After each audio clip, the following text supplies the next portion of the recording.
कुब्जा पर बड़ी कृपा की। चाणूर मुष्टिक को मारा, कुवलयापीड़ नाम के हाथी को मारा और भगवान ने कंस को मार दिया। कंस कौन है? हमारे भीतर भी एक कंस बैठा, बुराई, नेगेटिविटी, गलत विचार, ये कंस ही कंस। हम सबको अपने भीतर के कंस को मारना है, अहंकार के हाथी को मारना और अपने हृदय में भगवान की प्रतिष्ठा करें। भगवान कंस को मारकर कंस के भाई इत्यादियों को भी मारते हैं और कंस के पिता उग्रसेन को मथुरा का राजा बना।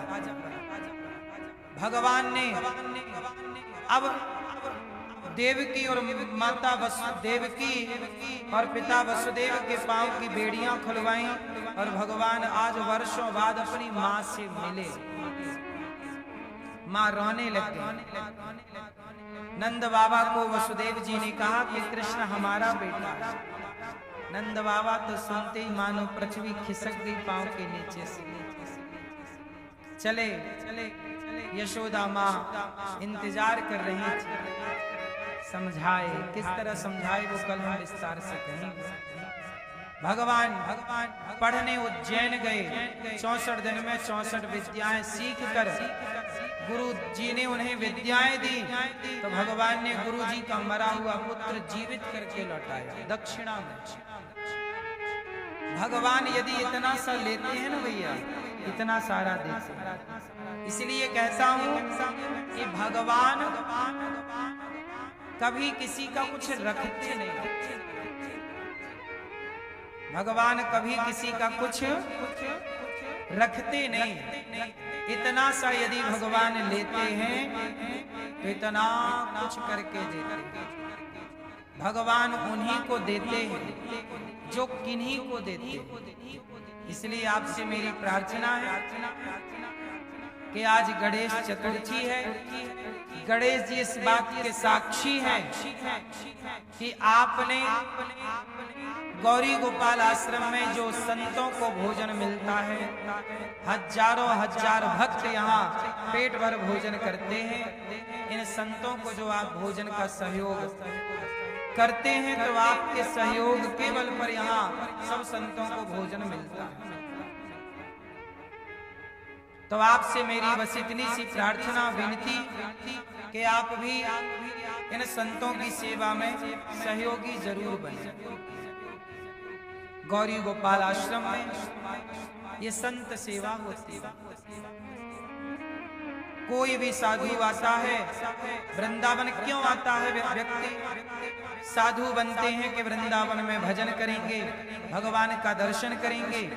तो इन संतों को भोजन कौन देगा? आप गृहस्थों के घर से ही संतों की रोटी निकलती आई। तो आप गृहस्थों का धर्म है कि आज आप सोचें इन संतों के बारे में। आपकी बेटी का जन्मदिन आए, बेटे का जन्मदिन आए, शादी की सालगिरह आए तो आप इन देखो दीन दुखी संतों को, फक्कड़ संतों को, भक्तों को आप भोजन का दान करें कि आज का भोजन संतों को हम बंटवाएंगे, एक दिन की सेवा हम करेंगे। ये संत आपकी रोटी खाकर भजन करेंगे तो भगवान की कृपा आप पर भी होगी। दानम दुर्गति नाशनम। साहब जीवन में दान अन्न का जरूर करिए। अन्नदान कई गुना फल देने वाला है। अन्नदान करने वाले के घर पे ही धन धान्य की वृद्धि होती है। दानवीर कर्ण ने सोना दान दिया। जब मर के गए तो उन्हें सोने की रोटियां परोसी गई। कर्ण ने कहा ये सोने की रोटी थोड़ी खाएंगे। तो कहा गया स्वर्ग में कि आपने कभी अन्न दान नहीं किया, केवल स्वर्ण दान किया। तब कर्ण ने अपने पुत्रों को स्वप्न में कहा कि पुत्रों मेरे नाम का जरा अन्न दान करो। और जब अन्न दान किया, जो आप खिलाते हैं वह आपके लिए तैयार होता है। आप किसी का पेट भरेंगे तो आपका भी पेट भरा जाएगा। आज भी कुछ लोग रोटी के लिए तरसते हैं कि नहीं? पेट भर भोजन नहीं है किसी के पास, कुछ लोगों के पास। आपके पास है, मतलब आपने कभी दान किया होगा अन्न का, तो आपको ईश्वर ने दिया है। आज आप अन्न दान करोगे तो आपको मिलेगा। और ईश्वर ने आपको जिस लायक बनाया है, ये संतों में आप 1-2 संत, 5, 10, 50 संतों को भी भोजन कराएं। यहाँ पर अखंड रसोई चलती, आप रसोई बंटवा सकते हैं कि आज की रसोई हमारी तरफ। ये देखो, ये सवेरे सवेरे से भोजन बंटना शुरू होता, हमारी माताएं बहनें सब लाइन पे लग के भोजन करते हैं। ये सेवा कि आपका भोजन भक्तों तक पहुंचेगा, आप भोजन देकर पुण्य के भागीदार बनेंगे। एक दिन की संपूर्ण रसोई आप बंटवा सकते हैं अपनी ओर से।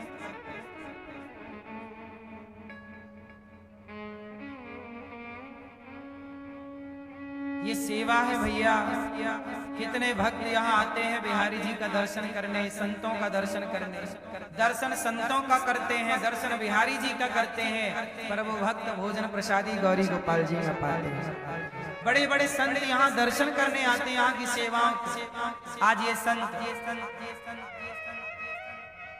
पधारे यहाँ पर और इन्होंने यहाँ की सेवाओं को देखा। बड़े बड़े साधु संत यहाँ कर देखते हैं, आप भी देखो और आप भी जुड़ो। 25 से 30 हजार लोग नित्य प्रसाद पाते हैं यहाँ पर। ये बात सही है कि गलत है भक्तों? आप भी इन सेवाओं से अपने को जोड़े रखिएगा। आपके घर का अन्न कुछ निकलना चाहिए भक्तों के नाम से, किसी का भला हो। ये देखो, भोजन का दान आप करोगे तो पुण्य नहीं मिलेगा, यही पुण्य है। आप में से कितने लोगों ने यहाँ रसोई में प्रसाद ग्रहण किया? जैसा टीवी पर सुना था, सही पाया कि गलत? यहाँ पर 150 बच्चे पढ़ते हैं गौरी गोपाल गुरुकुल। आप भी इन बच्चों के लिए इनकी शिक्षा में सहयोगी बने और भोजन का सहयोग कर सकते हैं। आप थोड़ा भोजन का दान करें।